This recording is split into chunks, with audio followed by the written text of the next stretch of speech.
അമ്ല സ്വഭാവം എന്ന് പറഞ്ഞാൽ pH ഈ പറഞ്ഞ 7-ന് താഴെ ആയിരിക്കും, ചിലത് ഇന്ന് ഒത്തിരി താഴെ ആയിരിക്കും, 3.5, 4, 4.5 ഒക്കെ ആയിരിക്കും. നമുക്കറിയാം pH എന്ന് പറഞ്ഞത് 0 തൊട്ട് 14 വരെയുള്ള ഒരു സ്കെയിലാണ്.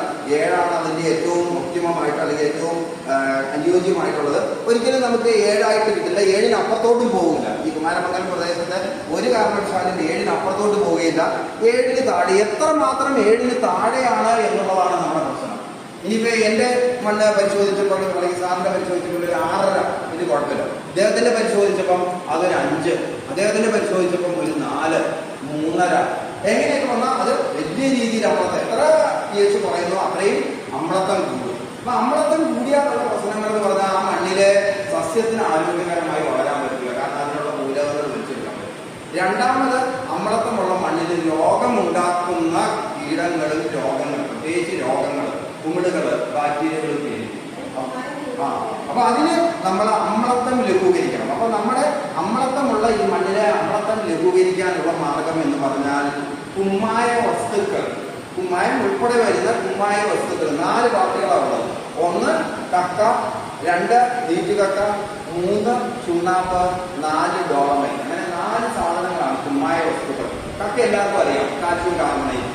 ആ കക്ക നമ്മൾ ഒരു 800 ഡിഗ്രിക്കൊക്കെ മുകളിൽ ഒരു ചൂളയിൽ ചൂടാക്കി കാർബൺ ഡൈ ഓക്സൈഡ് പോയി കഴിയുമ്പോൾ നീറ്റ് കക്ക, അതാണ് നമ്മൾ വളക്കടയിലൊക്കെ നമുക്ക് കിട്ടുന്നത്, ഒരു 10 കിലോ കിട്ടും. അത് നീറ്റ് കക്ക അല്ലെങ്കിൽ കുമ്മായം, കാൽസ്യം ഓക്സൈഡ്. അതിനകത്തോട് വെള്ളം ചേർക്കുമ്പോൾ കാൽസ്യം ഹൈഡ്രോക്സൈഡ്, ചുണ്ണാമ്പ്. ഇനി ഈ കാൽസ്യം കാർബണേറ്റിനോടൊപ്പം തന്നെ മഗ്നീഷ്യം കാർബണേറ്റും കൂടെ ഉണ്ടെങ്കിൽ ഡോളമൈറ്റ്.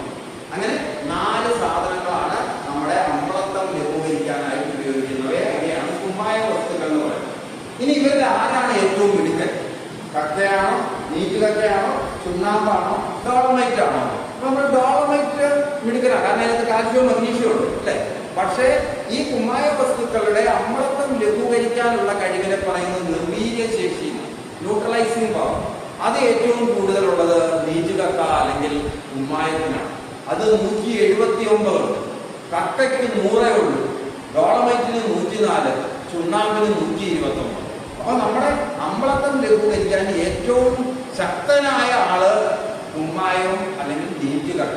അപ്പൊ നമ്മൾ പച്ചക്കറി പോലെ ഹ്രസ്വകാല വിളകൾക്ക് ഏറ്റവും നല്ലത് കുമ്മായം. അതാണ് നമ്മൾ കുമ്മായം ചേർത്ത് കൊടുക്കുക, കുമ്മായം ചേർത്ത് കൊടുക്കുക.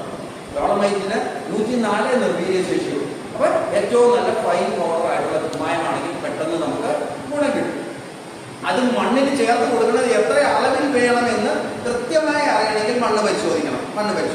എന്നാലും നമ്മുടെ കേരളത്തിലെ ഈ ഒരു സാഹചര്യത്തിലുള്ള